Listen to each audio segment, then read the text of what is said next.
Bismillah, Assalamualaikum warahmatullahi wabarakatuh. Assalamualaikum. Semoga Allah merahmati para ulama, ustadz dan juga kaum muslimin yang hadir di sini. Amin. Ustadz, saya ada pertanyaan. Apabila ada kaum kerabat kita yang sudah meninggal dunia, apakah bermanfaat doa yang kita kirimkan untuk kaum kerabat kita yang sudah meninggal tersebut? Apakah bermanfaat? Apakah doa yang kita kirimkan untuk kaum kerabat kita yang sudah meninggal tersebut bermanfaat untuk beliau, untuk bisa mengurangi atau bahkan menghilangkan azab kubur yang mungkin saja diterima olehnya di alam kubur? Demikian Ustaz. Baik. Jazakallahu khair. Baik. Assalamualaikum warahmatullahi wabarakatuh. Saya akan mencoba untuk mengulangi redaksi pertanyaan.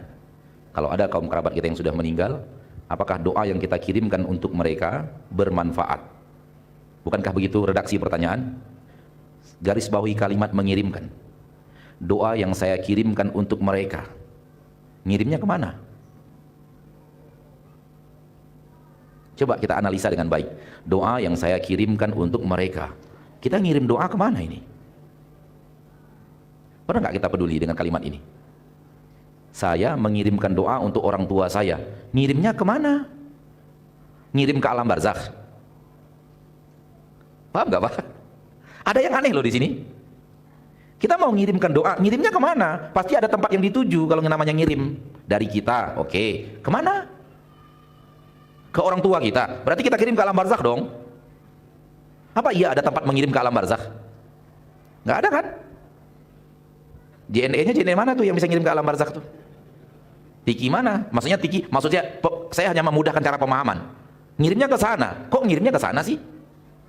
Ini salah satu kalimat redaksi yang salah yang kita ulang-ulang. Yang umat Islam ulang-ulang namun salah. Ketika Anda berdoa, wahai saudaraku muslim dan muslimah, Anda berdoa bukan untuk dikirim ke orang tua Anda, bukan. Bukan untuk dikirim kepada anak, istri yang sudah meninggal, suami yang sudah meninggal, bukan. Anda berdoa, ya Allah. Ngirimnya kemana? Ke Allah. Salah kalau ngirimnya ke orang tua kita. Doa kita ke Allah bukan? Berarti doa kita kirim ke Allah. Itu baru benar. Adapun ngirim doa untuk orang tua kita, wahai orang tua saya doakan Anda gitu, salah kalimatnya sudah. Namun banyak yang nggak ngeh karena sering diungkapkan. Inilah yang selalu saya katakan, hal sesuatu yang selalu biasa kita dengar akhirnya tak terlihat salah karena kebiasaan. Wanita yang sering buka aurat tak merasa bersalah karena keseringan buka aurat. Orang yang sering dusta tak merasa bersalah lagi berdusta karena keseringan berdusta. Wahalum majarah, begitu seterusnya. Wa'ala hadza faqis. Jadi kalimat ini kalimat salah, namun kita ucapkan terus dan kita lupa bahwa, dan kita nggak ngeh kalau itu salah. Kita nggak pernah ngirim doa ke orang tua kita, enggak. Saya nggak pernah ngirim doa ke orang tua saya berdoa kepada Allah. Berarti saya ngirimnya kepada Allah. Ya Allah, orang tuaku sudah meninggal ya Allah, ampuni dosa-dosanya ya Allah, amankan dia dari adab kubur, jauhkan dia dari adab kubur ya Allah. Ngirimnya nggak ke orang tua loh Pak, ngirimnya ke Allah. Maka aksi ngirim-ngirim doa itu kalimat yang salah. Kenapa kalimat kirim doa itu terwujud? Karena kita biasa kirim pahala.